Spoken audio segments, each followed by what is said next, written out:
Hello mga beautiful people! So for today's video, we are going to have a dinner in one of the place here in RR called Mansouriya.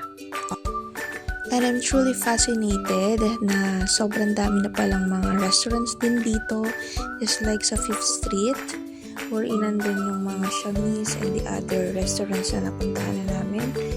And ayun, sobrang na-surprise din kami kasi meron na din pala ditong Starbucks.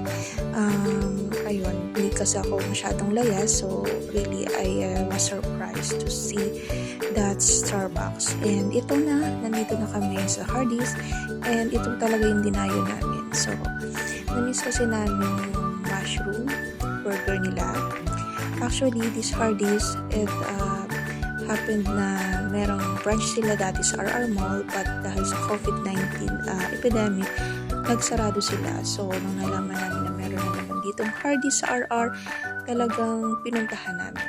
So, ayan, sobrang na-crave kami dito at sobrang nabusog naman talaga kami.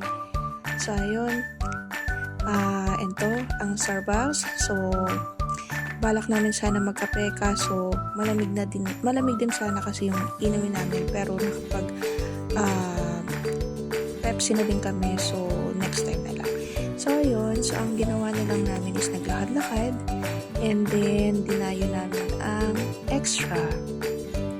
And nakakatuwa din kasi dati meron lang ito sa mga malalaking syudad dito sa Saudi like Riyadh, Dammam.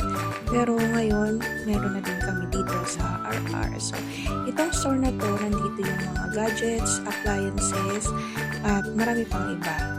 So, yun, nakabili nga ako ng isa kong broiler. And, ayun, so, tingin-tingin lang. Window shopping, of course. Para sa susunod, alam na namin kung anong pupuntahan namin dito. So, ayun, napakagandang gabi and to God be the glory.